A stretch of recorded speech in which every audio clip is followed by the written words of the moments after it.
Say it like you mean it. This is my Bible. You've probably seen his face before. His television broadcasts are watched by over 7 million viewers weekly and can be seen in 100 countries. He has provided hope and optimism to millions by emphasizing two things in his message: the power of love and a positive attitude. But not everyone sees eye to eye with celebrity Pastor Joel Osteen's approach. I caught up with him while he was in St. Louis to talk life, the church, and his doubters. Now, we last talked in 2005, and at that time you were just getting the Night of Hope going, and now it's kind of become this national sensation. You sell out arenas all over the country, 10 to 15,000 people come to see you. What's it been like to see that growth over the past 6 years? You know, it's been amazing. When we did the first ones in 2004, we just thought we'd do 2 or 3 of them, just kind of see what's out there. Never dreamed we'd be doing them 6 or 7 years later, or however long, but it's just been amazing. I still, can't really believe that I'm doing this. Never dreamed I would be a minister, but it's a lot of fun. Well, speaking of that, your story's fascinating. 1999, you've been in television production. You're doing what we do for 17 years, and your father passes away, and you're forced into a situation. You don't like to speak in front of people. You'd never done it before, and now you're doing it to millions. Talk about what that's been like to make that transition. It was very scary at first, but I knew down deep I was supposed to do it, so I took that step of faith and never dreamed it would grow. But I think that's a part of my message, Tim, is that we have things in us that we don't know we have.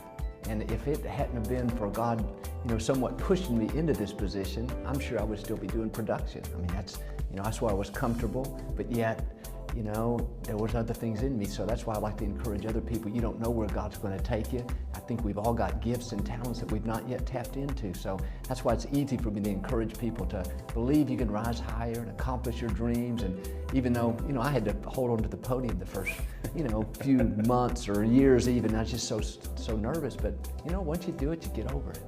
Now you have the largest church in America. Your weekly attendance is over 40,000. And outside of being a pastor, you're almost a bona fide rock star in a way. I mean, what's it been like to go to that level?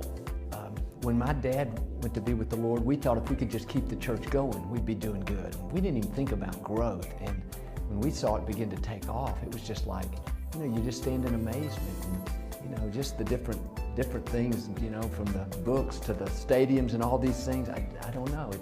It still amazes me. In your sermons and in your books, you talk about all these great stories. You share a lot of humor with people about the things that you experience in your own personal life. And it leads you to wonder, who is Joel Osteen outside of the church? What do you like to do? What do you do when you're not at the church?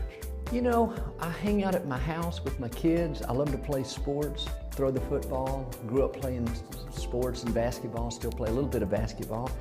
I love to lift weights. We like getting out in the country somewhere and hanging out. I mean, if it was time, if it wasn't distance, we love going to, going to the mountains and let's go hiking, let's go bike riding, something like that. That'd be fun. My daughter likes to go to Disneyland, so she'd try to talk me into going there, but just simple things. Now, you deal with such a celebrity and you give a lot of people a lot of hope, and that's always the message. And then there's the people out there that don't always necessarily believe that, the doubters, so to speak. How do you handle that side of it? I don't really dwell on it. I don't really think about it until doing interviews when it's more brought up. But I feel like, Tim, that when I get up in the morning, take that first half hour to search my own heart, to pray, to just to meditate, see if I'm on the right track. As long as I feel good that I'm doing what I'm supposed to do, I don't really think about what other people are saying. I do take constructive criticism. I have people that can speak into my life. I'm not too good to learn, but there are some people I've learned they're never going to agree with you, no matter what. And, a person is going to get criticized from the left or the right. So you might as well get criticized for who you are. So stay true to who you are. A lot of people look at your relationship with your wife and they say, wow, they really just know how to make it work. And a lot of people are just envious of that, and they would probably look to you and say, what's the secret to a great relationship that you and Victoria share? I think there's 2 things, big things. One is respect. You keep the respect for one another, even when you don't agree. And I think when you start losing respect and saying things and treating each other disrespectful, I think that's when it's not that you can't change it, but that's when it starts going down. And then I think the other thing is we've kept a lot of joy in our relationship in terms of we still laugh, we have fun, we don't take ourselves too seriously. We like to enjoy life. We keep the atmosphere in the home one of joy and peace and not stressed out, even though there are stressful times. But I think if you can still laugh and if you can treat each other with respect, I think you'll go a long way.